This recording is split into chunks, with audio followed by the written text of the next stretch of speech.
We have some breaking news now out of the Supreme Court. Bloomberg Law is reporting that the Supreme Court briefly posted its decision on a consequential abortion case that it has yet to officially rule on. According to Bloomberg, the court is poised to allow emergency abortions in Idaho.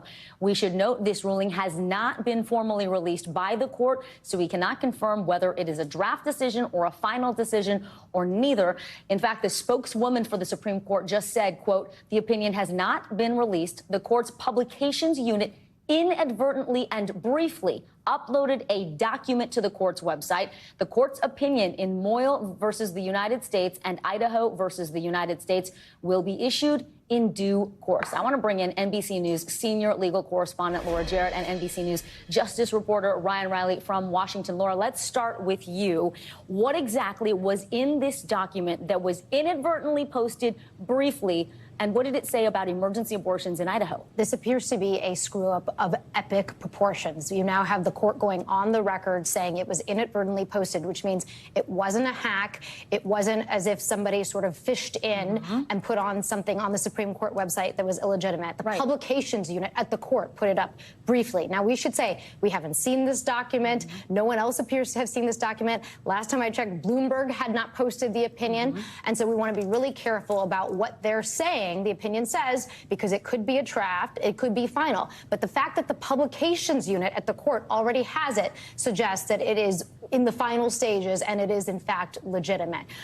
This has never happened before. We have never seen the court accidentally post something to its website in a big case like this, at least in my recent memory. We have, though, seen a leak of a pretty important abortion decision many people will recall. That's just right, 2 years ago. Just 2 years ago, the Dobbs decision, the decision that overturned Roe v. Wade, was leaked. We still don't know how exactly it happened, but it was leaked, and it turned out to be the legitimate opinion. A couple words were changed here and there, but it was, in fact, Justice Alito's legitimate opinion. But other than that, you never see Supreme Court opinions released or leaked or anything like this. So the fact that this is happening right now, again, is a screw-up of epic proportions. We'll have to obviously do some more reporting about exactly what went wrong and how the publications unit did this, just so people understand how these opinions get released. The justices go on the bench, and then they actually read the opinion. And at that time, when the justices are on the bench, people in the press room at the court get a physical copy of the opinion. And then just a few minutes later,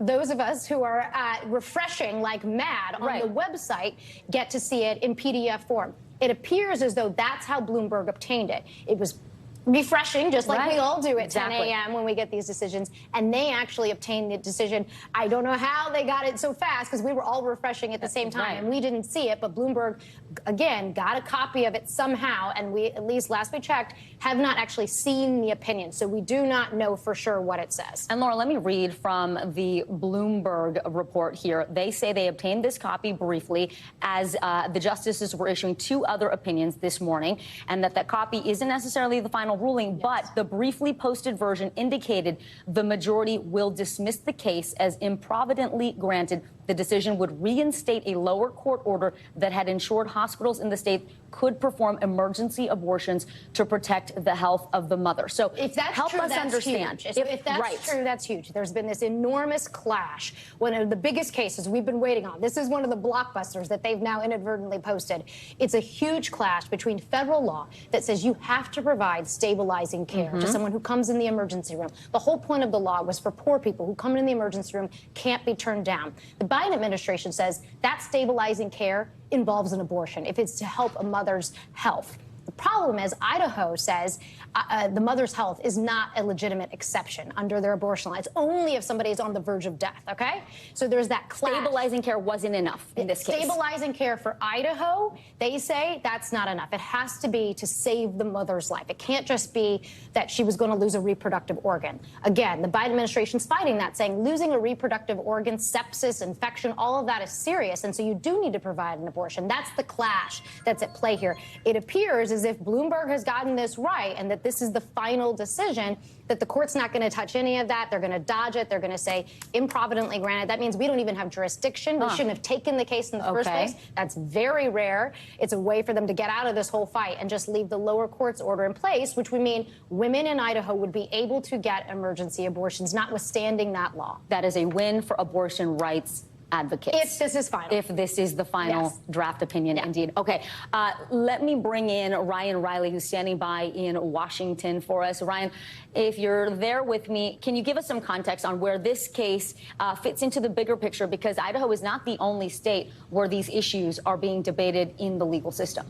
Yeah, I mean, I think Laura really hit the nail on the head with this just being sort of shocking. It's almost as if someone sort of published a pre-write here that was sort of geared up and ready to go. And the fact that the publications office had that highly suggests, I would say, that this was along the lines of a final opinion, because you wouldn't be talking about a draft getting to the publications office necessarily. So it suggests that this is probably what the final opinion was looking at. But look, if you step back and you look at where the Supreme Court was a few years ago, you might remember during the DOMA arguments that you would see these interns who were sort of streaming out of the office running with those physical opinions. So I think the Supreme Court is really catching up to sort of the 21st century technology here, right? It still was a scenario before before the pandemic that you would have to physically go in. There was no live streaming audio. You wouldn't even get a transcript until the end of the night. So I think, as they catch up with technology here, they're still sort of working out some of the kinks. And apparently in this scenario, they had a situation where this document was posted too early. Somebody,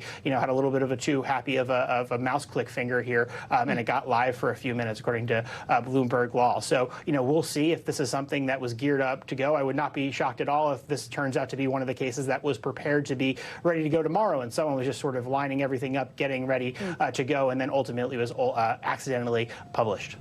Want to bring in NBC News legal analyst and former federal prosecutor Carol Lamb. So, Carol, if this decision is the final decision, as Laura mentioned, do you agree that basically the Supreme Court's going to say, no, we should never have taken this case, whatever happened in the lower court stands? And is there any legal recourse for that lower court?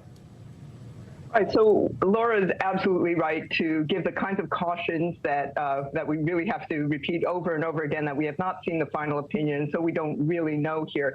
Although I agree that we are in a circumstance here where we're so close to the final days of the Supreme Court's opinion, announcing that the suggestion is that this is actually going to be the final opinion. But when a case is sent back down because they say it's been that the Supreme Court improvidently granted review of the case, that can mean several things. And in this case, it could mean, for example, that the record hasn't been fully developed in some sense, or perhaps it should be referred back to the agency at issue here, or perhaps the district court should have done more work before it went up. It's basically the Supreme Court saying, we granted review of this case in error. So I wouldn't say it's necessarily the final word in this issue, because it could come back up again once the record, for if that is the issue, has been fully developed. So it's very difficult to tell right now what the issue is until we actually read the opinion. But what I think we're seeing here is that the Supreme Court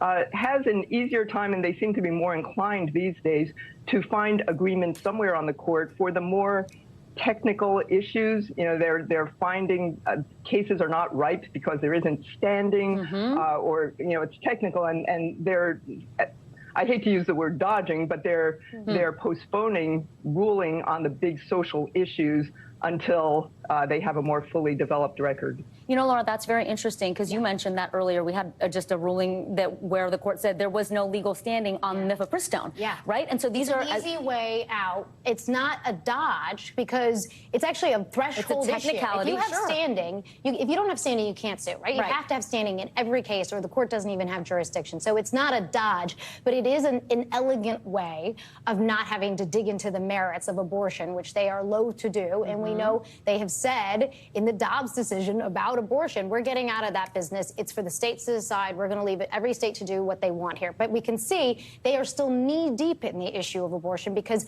after the Dobbs ruling, all these states passed different abortion bans. And so that sort of forced their hand on issues where states conflict with federal law. And so that's why this issue having to do with what we're talking about right now came up, because of that clash. And we're going to continue to see, I think, those clashes, even though the Supreme Court has said states get to do what they want on the issue of abortion. How rare is that, Laura, that the court would say something like this is improvidently granted, meaning it was a mistake for us to even take it up in the first place? Very rare. I mean, I've seen it before, but this does not happen routinely. Things get dismissed for standing all the time, but improvidently granted does not come up that often. But again, it's sort of an elegant solution. If you're looking for a 6-3 or a 7-2 kind of opinion, and you don't want to have a big fight about abortion, it's one of the elegant ways out. Yeah, it's a real technicality.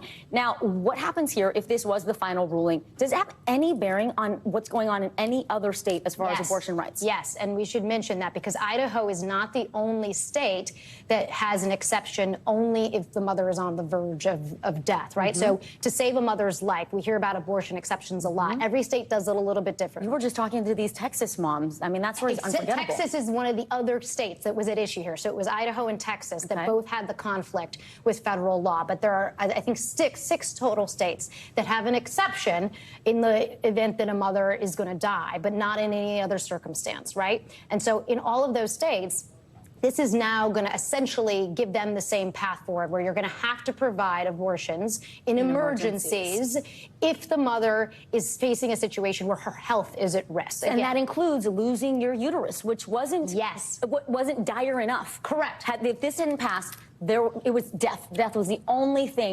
situation where a doctor could perform an abortion. Again, every state does this a little differently. Sometimes rape and incest are also exceptions. But in the case of sort of life versus death, there are 6 states that sort of make that distinction. And that's why the Idaho case had implications beyond just Idaho. Okay, got it. Ryan, can we talk a little bit about what this incident means for the security and secrecy of future Supreme Court cases? I mean, as Laura's been saying, this has been an unprecedented screw-up of epic proportions.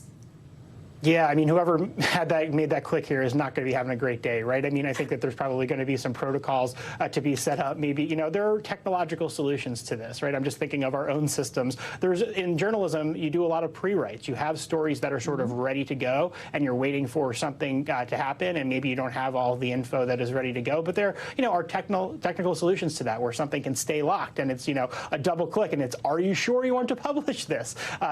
Just scenarios to make sure that mistakes like this don't sort of happen. But it really is, I mean, when I first started covering the court very early on, in the early Obama years and during these DOMA decisions, 11 years ago and whatnot, it was just sort of shocking, I think, how far behind they were technologically. And I do think that, the pandemic did sort of bring them kicking and dragging and screaming into the 21st century on a lot of these things, because, there was just this idea that you would have to physically be in the courtroom and you would have to be handed this out of a box of documents. And then it was just, you had to create all these solutions to sort of work around these systems that really didn't make a lot of sense to begin with. So now I think probably there's going to be a situation where they're like, well, whoops, went a little too far there. How do we make sure that doesn't happen going forward? But it is quite remarkable, just, basically that we're getting this preview of what likely, we should say, obviously, we don't know for sure 100% whether this was the final document, but highly suggest towards that direction that this was, because it was in the publications office,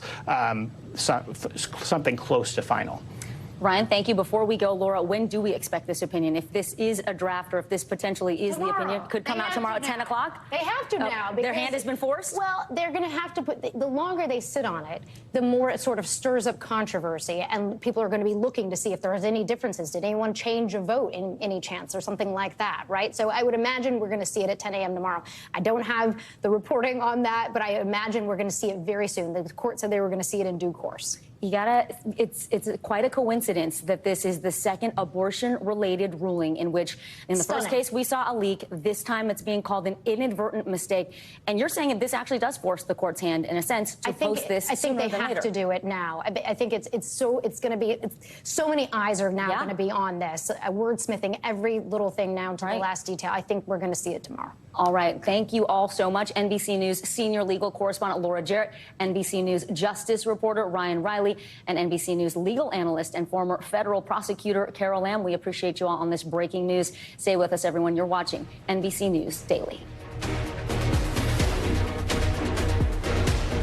Thanks for watching. Stay updated about breaking news and top stories on the NBC News app, or follow us on social media.